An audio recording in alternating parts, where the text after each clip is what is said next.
जय श्री कृष्ण जी की जय, भगवत गीता जी की। तस्मे वानु कम पार्थ महम ज्ञान जंतम नाश यम याम या तम भावस्तो ज्ञान दीपेन बासवता। हे अर्जुन, उनके ऊपर अनुग्रह करने के लिए उनके अनंत करण में स्थित हुए मैं स्वयं ही उनके अज्ञान जनित अंधकार को प्रकाशमय तत्व ज्ञान रूप दीपक के द्वारा नष्ट कर देता हूँ।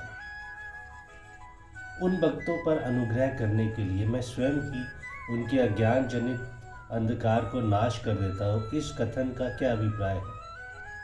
इस कथन से भगवान ने यह भाव दिखलाया है कि अपने भक्तों पर अनुग्रह करने के लिए मैं स्वयं ही उनके अज्ञान जनित अंधकार का नाश कर देता हूँ।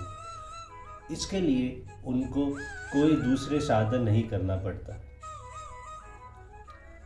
अज्ञान जम विशेषण के सहित तम पद किसका वाचक है और उसे मैं उनके आत्म भाव में स्थित हुआ नाश करता हूँ। भगवान के इस कथन का क्या अभिप्राय है? अनादि सिद्ध अज्ञान से उत्पन्न जो अवरण शक्ति है, जिसके कारण मनुष्य भगवान के गुण प्रभाव और स्वरूप को यथार्थ नहीं जानता, उसका वाचक यह अज्ञान जन्म विशेषण के सहित तम पद है। उसे मैं भक्तों के आत्म भाव में स्थित हुआ नाश करता हूँ। इस कथन से भगवान ने भक्ति की महिमा और अपने में विषमता के दोष का अभाव दिखलाया है।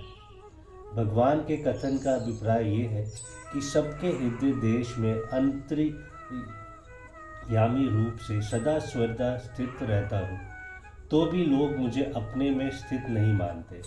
इसी कारण मैं उनका अज्ञान जनित अंधकार नाश नहीं कर सकता, परंतु मेरे प्रेमी भक्त मुझे अपना अंतर्यामी समझते हुए पूर्व श्लोक में कहे हुए प्रकार से निरंतर मेरा भजन करते हैं। इस कारण उनके अज्ञान जनित अंधकार का मैं सहज ही नाश कर देता हूँ।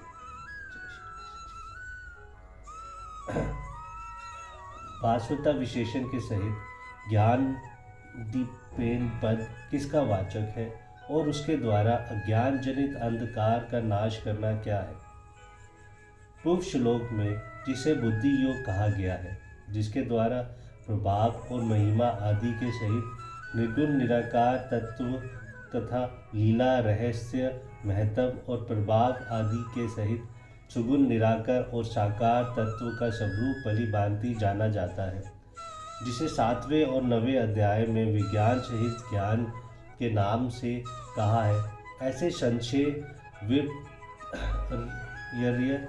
आदि दोषों से रहित दिव्य बोध का वाचक यह भास्वता विशेषण के सहित ज्ञान दीपेन पद है। उसके द्वारा भक्तों के अंतकरण में भगवत ज्ञान के प्रतिबंधक आवरण दोष का स्वतः अभाव कर देना ही अज्ञान जनित अंधकार का नाश करना है। इस ज्ञान दीप के द्वारा पहले अज्ञान का नाश होता है या भगवान की प्राप्ति होती है। ज्ञान दीप के द्वारा यद्यपि अज्ञान का नाश और भगवान की प्राप्ति दोनों एक ही साथ हो जाते हैं, तथापि यदि पूर्वों पर का विभाग किया जाए तो यही समझना चाहिए कि पहले अज्ञान का नाश होता है, फिर उसी क्षण भगवान की प्राप्ति भी हो जाती है। जय श्री कृष्ण।